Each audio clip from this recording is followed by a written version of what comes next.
Hi ma'am. Hello. ఈ రోజులు రేపు పిల్లల్లో మనం సపరేట్గా ఏ కిడ్స్ని చూసే అవకాశం లేకుండా పోతుందండి. అంటే లైక్ స్పెషల్ కిడ్స్ అంటే ఓకే వీళ్ళకి స్పెషల్ నీడ్స్ అవసరం అనుకుంటున్నాం, కానీ ప్రతి ఒక్క పిల్లోడు హైపర్ యాక్టివ్ పిల్లడు లాగానే పుట్టడంతోనే పుడుతున్నాడేమో అనిపిస్తుంది. ఎందుకంటే ఇదివరకు 3 or 4 days పట్టేది పిల్లోడు లేచి ఇట్లా చూడాలంటే ఎప్పుడు చూస్తాడో అన్నట్టు ఉండేది నేను కన్నప్పుడైనా కూడా. ఇప్పుడేమో ఇట్టిట్ట చూస్తున్నారు. ఈ ఏఐ వచ్చిన తర్వాత ఈ మాటలు కూడా మాట్లాడేస్తాడేమో ఇంకో 2-3 రోజుల్లో అనిపిస్తూ ఉంది. సో ఎక్కువ శాతం పిల్లలు లెర్నింగ్ డిసేబిలిటీస్తో చూస్తున్నాం. బికాస్ కాన్సన్ట్రేషన్ లోపమా, లేకపోతే ఎక్కువగా మనం లాడ్ చేయడం, ముద్దు చేయడం వల్ల, గారం చేయడం వల్ల అర్థం కావట్లేదు madam. Because first of all day 1 తీసుకెళ్ళి స్కూల్లో సైట్లో కూర్చోబెట్టడం పెద్ద టాస్క్ అయిపోతుంది. సరే మెల్లిగా అలవాటు అవుతాడులే అనుకుందాం ఫస్ట్ day 1 నుంచి. అంటే అది ఎంతకీ కొంతమంది వినట్లా.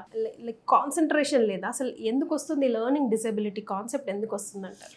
లెర్నింగ్ డిజబిలిటీ ఏంటంటే మోస్ట్లీ చిల్డ్రన్, యాక్చువల్లీ దీన్ని కూడా న్యూరో డెవలప్మెంటల్ డిజార్డర్ కిందే వస్తుందండి. చిల్డ్రన్ విత్ ఆటిజం, ADHD ఇవన్నీ ఒక కేటగిరీకి సంబంధించింది. సో లెర్నింగ్ డిజబిలిటీ అనేది ఏంటంటే ఎవరైతే హైపర్ ఉంటారో, ఫోకస్ ఉండదు, అటెన్షన్ ఉండదు, దే కెనాట్ కాన్సన్ట్రేట్, సో వాళ్ళు లెర్న్ చేయలేరు అన్నట్లు. దీంట్లో మళ్ళీ మనకు టైప్స్ ఉన్నాయి: డైస్లెక్సియా, డిస్గ్రాఫియా, డిస్కాల్కియా అనేది, and vision processing and auditory processing disorder అని ఉంటుంది. ఈ విధంగా అంటే లెక్సియా అంటే రీడింగ్. ఓకే. సో ఆ రీడ్ చేయడంలో తప్పు ఉంటుంది. ఇప్పుడు అక్కడ బోర్డు పైన చూసి చదవాలి అని అంటే తప్పు చదివేస్తారు. రాయమంటే కొంతమంది తప్పు రాస్తారు. అంటే స్పెల్లింగ్ అడిగారు అనుకోండి, for example mobile, phone, chair, table అడిగారు అనుకోండి, చెప్తారు TABLE టేబుల్ అంటారు. కంప్యూటర్ చెప్పినానంటే COMPUTER అనే చెప్తారు. రాయనన్నా అంటే స్పెల్లింగ్ మిస్టేక్ ఉంటుంది. దాన్ని డిస్గ్రాఫియా అంటాం, గ్రాఫ్ రాయడం. లెక్సియా అంటే చదవడంలో ఉంటుంది. ఇంకో కొంతమంది పిల్లలు ఏంటంటే, ఇప్పుడు మనం కెన్ యూ డూ సంథింగ్ అనే దానికి క్యాన్కి, యూకి, డూకి మధ్యలో చిన్న స్పేస్ అనేది ఇస్తాం. ఈచ్ వర్డ్కి స్పేస్ అనేది ఇస్తాం. వీళ్ళు ఏంటంటే అట్లా స్పేస్ ఇవ్వలేరు. మీరు ఎన్నిసార్లు చెప్పినా, ఈవెన్ యూ మేక్ దమ్ నాన్న ఒక ఫింగర్ పెట్టు నాన్న కెన్ రాసిన తర్వాత మళ్ళీ పెట్టు అన్నా కూడా నో. మీరు కలిపి రాసేస్తారు. మీరు ప్రాంప్ట్ ఇచ్చేంతసేపే రాస్తారు. మళ్ళీ మీరు ఓకే హీఈస్ డూయింగ్ అన్నట్టుగా పట్టుకెళ్తే మళ్ళీ సేమ్ అంటే కలిపి రాస్తారు. అన్ని ఒక లెటర్లో ఒక సిరీస్లోనే వస్తుంది అన్నట్టు. సో ఇలా ఇన్ని రకాల ప్రాబ్లమ్స్ ఉన్నాయి మ్యామ్ ప్రపంచంలో. క్యాల్కియా అంటే ఏంటంటే మ్యాథమెటిక్స్. So additions, subtraction. మీకు ఈరోజు చెప్పాను అనుకోండి, ఒక 1 hour వర్క్ చేశారు నాన్న, ఇది సింగిల్ డిజిట్ 1 + 1 ఇట్లా అవుతుంది, 2 + 5 7 అవుతుంది, 7 + 3 10 అవుతుంది, ఇట్లా చెప్తున్నారు మీరు. సో ఆ రోజుకి, ఆ క్షణానికి మీరు లైన్స్ చెప్పచ్చు, 7 in the brain, 3 in fingers, 8 9 10 అట్లా ఏం నేర్పించినా హీల్ ఒబే నేర్చుకుంటారు కొంతమంది.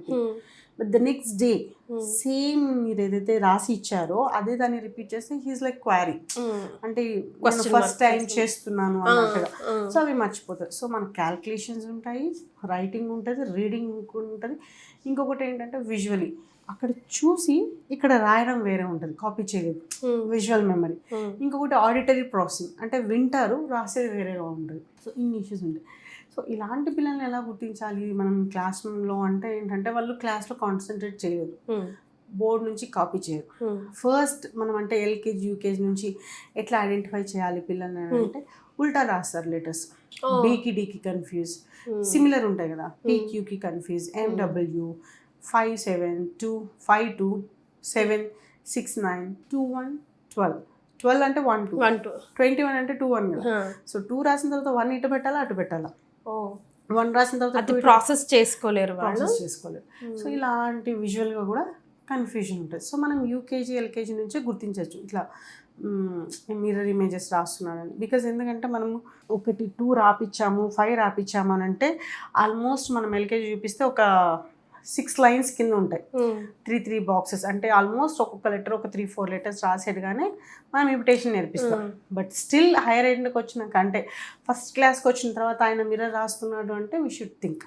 చాలామంది పేరెంట్స్ ఏమంటారు అంటే, చిన్నవాడే కదా నేర్చుకుంటాడులేండి, బీకి అనుకుని. సో ఏంటంటే LKGలో UKGలో రిపిటేషన్ జరిగినా ఫస్ట్ స్టాండర్డ్కి మిర్రర్ రాస్తున్నాడు అంటే there is a fish something. So ఏది లైట్ తీసుకోవడానికి లేదు ఈ రోజు. సో ఎందుకు అని అంటే వాళ్ళకి అటెన్షన్ లెవెల్ తక్కువ ఉంది. ఇప్పుడు హైపర్గా ఉన్నాడు కిడ్, కానీ ఎడ్యుకేషన్ బాగుంది, స్పీచ్ బాగుంది, సోషలైజేషన్ బాగుంది, అంతా బాగుంది, అల్లరి, no need therapies, that's fine. మనం కొంచెం డైటరీ వేసుకోవచ్చు, చేంజెస్ డైట్లో చేంజ్ చేసుకుంటే చాలు. కానీ హైపో పక్కన పెట్టేసి మిర్రర్ ఇమేజ్ రాస్తున్నాడు, స్కూల్లో టీచర్స్ కంప్లైంట్ చేస్తున్నారు, నోట్స్ కంప్లీట్ అవ్వట్లేదు, హోంవర్క్స్ ఉన్నాయి, క్లాస్ వర్క్స్ ఉన్నాయి, ఏం చెప్పినా అర్థం అవ్వట్లేదు, టేబుల్స్ అడిగినా రాయట్లేదు, ఎవ్రీథింగ్ క్వారీ అంటే you need to take the assessment for the learning disability. So as early as possible intervention is very important. So this is education part కదా ma'am. How about the like day to day లైఫ్లో వాళ్ళని ఎలా గుర్తించాలి? Day to day లైఫ్లో కూడా వాళ్ళు చాలా కొంచెం హైపర్ ఉంటారు. మనం ఇప్పుడు ఫర్ ఎగ్జాంపుల్ ఇప్పుడు మీరు ఏమైనా చెప్పి పేరెంట్స్ అన్నాక ఒక దెబ్బ వేస్తారు, వేసినా కూడా ఆ నెక్స్ట్ ఆ మూమెంట్ మీకు వింటారు, ఒబే చేస్తారు, ఆ నెక్స్ట్ మూమెంట్ సేమ్ వర్క్ కూడా రిపీట్ చేస్తారు. అండ్ వీళ్ళకి కూడా కొద్దిగా సెన్సిటివ్ ఇష్యూస్ ఉంటాయి. For example hair cut cooperate చేయకపోవచ్చు, లేకపోతే ఫుల్ హ్యాండ్స్ యాక్సెప్ట్ చేయరు, హ్యాండ్స్ ఫోల్డ్ చేస్తే యాక్సెప్ట్ చేయరు. మామూలుగా ఇప్పుడు మనం 3/4 స్లీవ్స్ కానీ లేదంటే ఫుల్ హ్యాండ్స్ కానీ ఒక స్లీవ్ ముందుకు వచ్చి ఒక స్లీవ్ వెనక్కున్నా everything should be similar. Blanket same ఉండాలనుకోవడం, రాకింగ్, ఎప్పుడు పరిగెత్తుకుంటూ ఉండడం, రౌండ్ తిరగడం, రన్ చేయడం, స్టెబిలిటీ అనేది. పార్క్కి వెళ్ళినా మాల్స్కి వెళ్ళినా ఎక్స్ప్లోర్ చేయడం. మనం మాల్స్కి వెళ్ళినప్పుడు ఎట్లా అంటే వాళ్ళు స్కేటింగ్ చేసినట్లు అంటే ప్రాపర్గా నడవడం, స్లిప్పరీ స్కేట్ చేసుకుంటూ అది టచ్ చేసుకుంటూ ఇది టచ్ చేసుకుంటూ ఉండడం, అట్లా కొన్ని ఇష్యూస్ ఉంటాయి. ఇంకా కిస్ చేస్తే సౌండ్ రాదు, జస్ట్ లిప్స్ ప్లేస్ చేస్తారు. ఈ సెన్సరీ మనం ఏడియేజ్లోనే చూస్తాము, ఆటిజంలో కూడా చూస్తాం. సో అలాంటి కొన్ని సెన్సరీ ఇష్యూస్ వీళ్ళకి కూడా ఉంటుంది. మెయిన్ అటెన్షన్ ల్యాక్ అవ్వడానికి సెన్సరీ ఇష్యూసే కారణం. సెన్సరీ అనేది ఇట్స్ లైక్ అర్త్ అంటే మదర్. ఇట్లా మనకి ఇక్కడ బేస్లో ప్రాబ్లం అయితే బ్రాంచ్ అనేది డెవలప్ అవ్వదు రూట్లో, ఆ విధంగా సెన్సరీ వాళ్ళ కాన్సన్ట్రేషన్ అంతా కాన్స్టెంట్ గా డిస్టర్బ్ అవుతా ఉంటుంది కదా, మన లోపల ఏదో జరుగుతూ ఉంటుంది. అవును, అంటే అన్ని ఎక్స్ప్లోర్ చేయాలి వాళ్ళు. ఇప్పుడు స్టాండ్ బై ఒక విధంగా ఉండదు, అది చూడాలి అది చూడాలి అది చూడాలి, అన్ని ఎక్స్ప్లోర్ చేయాలి. మనం ఎంత టైం ఇస్తే అన్ని టైంలో అన్నీ ఒక రౌండ్ వేసేయాలి అన్నట్టుగా ఉంటుంది. బ్రెయిన్ అనేది ఏంటంటే ఒక దాని మీద కన్సిస్టెన్సీగా ఫోకస్ అనేది చేయలేదు. సో అశోక్ వల్ల మనకి ఏం సొల్యూషన్ ఉంది మ్యామ్? సో దీనికి మనం కాగ్నిటివ్ బిహేవియర్ థెరపీ అంటాము. It's nothing but special education. But మనం దీంట్లో ఏంటంటే ఎడ్యుకేషన్ మీద వర్కౌట్ చేస్తాం, లాజిక్ మీద వర్కౌట్ చేస్తాం, అండ్ రైటింగ్ స్కిల్స్ మీద వర్కౌట్ చేస్తాం, రీడింగ్ స్కిల్స్ మీద వర్కౌట్ చేస్తాం అన్నమాట. సో ఇది చేయడం వల్ల ఏంటంటే పిల్లలు, దీంతో పాటు మనం విజన్ థెరపీ కూడా ఇస్తాం. ఇప్పుడు మనం విజన్ ప్రాసెసింగ్ డిజార్డర్ అన్నాం కదా, అంటే మిర్రర్ ఇమేజెస్ రాస్తారు అని. సో లెర్నింగ్ డిజబిలిటీ అంటే డెఫినెట్గా వాళ్ళు మిర్రర్ ఇమేజెస్ ఉంటుంది. మాక్సిమం కేసెస్కి 90% కేసెస్ మనం వచ్చినప్పుడు బుక్స్ చూసినట్లయితే కంపల్సరీ మిర్రర్ ఇమేజెస్ ఉంటాయి.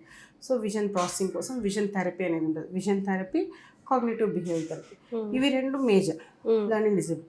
కానీ వీటితో పాటు చాలా హైపర్ ఉన్న కిడ్స్ అంటే సెన్సరీ ఇంటిగ్రేషన్ కూడా అడ్వైస్ చేయాల్సి ఉంటుంది. సో ఈ కాంబినేషన్స్ ఎట్లా ఇప్పుడు ADHD ఆటిజం పిల్లలు ఉన్నారనుకోండి మ్యామ్, వాళ్ళకి కాంబినేషన్ సెంటర్లో ఎట్లా వర్కౌట్ చేస్తారు? అంటే ఇండివిజువల్ ఉంటుంది, 1-to-1 ఉంటుంది థెరపీ. ఎవరిని మిక్స్ చేయం. ఓన్లీ మనం ఫ్రైడే గ్రూప్ యాక్టివిటీ ఉంటుంది. సో వాళ్ళ మెంటల్ ఏజ్ని బట్టి నాట్ డెవలప్, వాళ్ళ క్రోనలాజికల్ అంటే ఫిజికల్ ఏజ్ చూడం.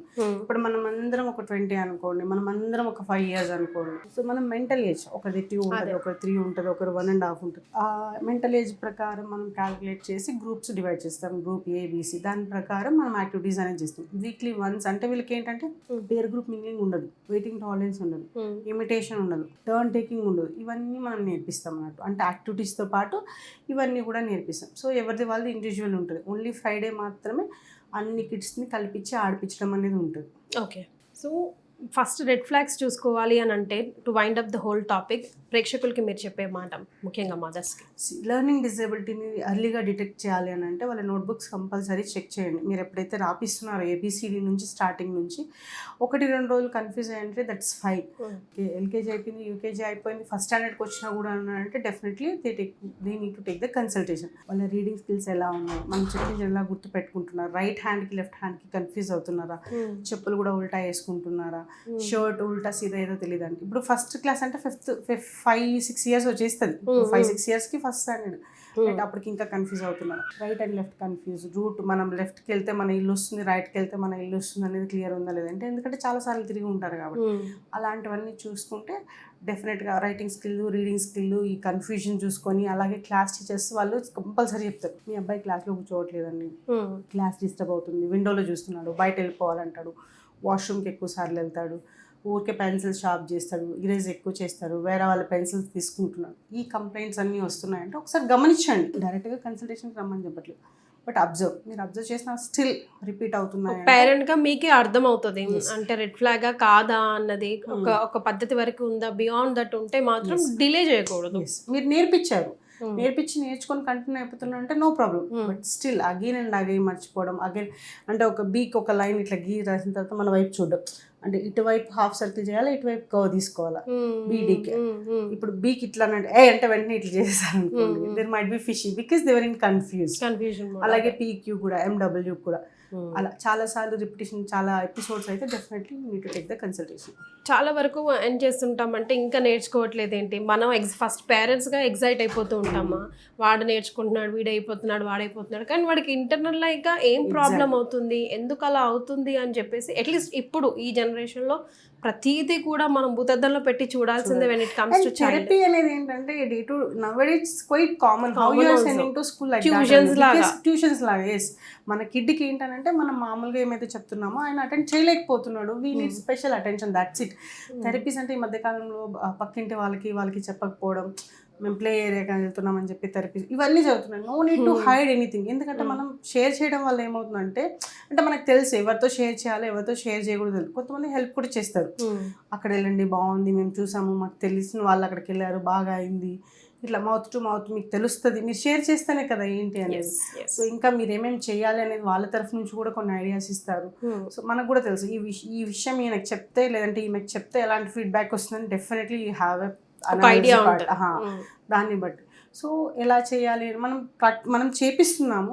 థెరపీస్ చెప్పడానికి ఎలా అంటే, థెరపీస్ అని చెప్పుకోవడానికి చాలా వెనకాడుతుంటారు, భయపడుతుంటారు, అంత అవసరం లేదు.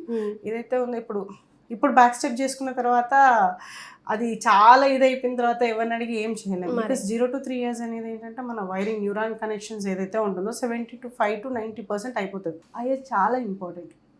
మనం అది మిస్ చేసాం అనుకోండి, of course till last breath brain అనేది డెవలప్ అవుతుంది, కానీ ఈ ఏజ్లో ఎంత నేర్చుకోవాలి, ఎంత రావాలి అన్నది వెనక్కి డిలే అవుతూ ఉంటుంది. కాబట్టి ఎవరు ఏమంటారు అన్నది మనకు అవసరం. మన కిడ్కి రేపు మనం లైఫ్ ఎలా ఇస్తున్నాం, వాళ్ళ ఇండిపెండెన్స్ అనేది ఎలా ఉంటుంది, వాళ్ళ లైఫ్ ఎలా లీడ్ చేయగలుగుతారు. థెరపీ అనేది మీరు అన్నట్టు ఒక tuition part, that's it. We're just pushing them. మనం ఏం మిరాకిల్ ఏం చేయట్లేదు. ఒకటి వాళ్ళు ఆ పాత్రలో వెళ్ళలేకపోతున్నారు, we make them okay నాది కాదు ఇది, దానికోసం మనం ఒక పుష్ ఇస్తున్నాం వాళ్ళకి. No child is equal to other child కాబట్టి exactly every child is unique. Every child is. Thank you so much for joining us on this topic, ma'am.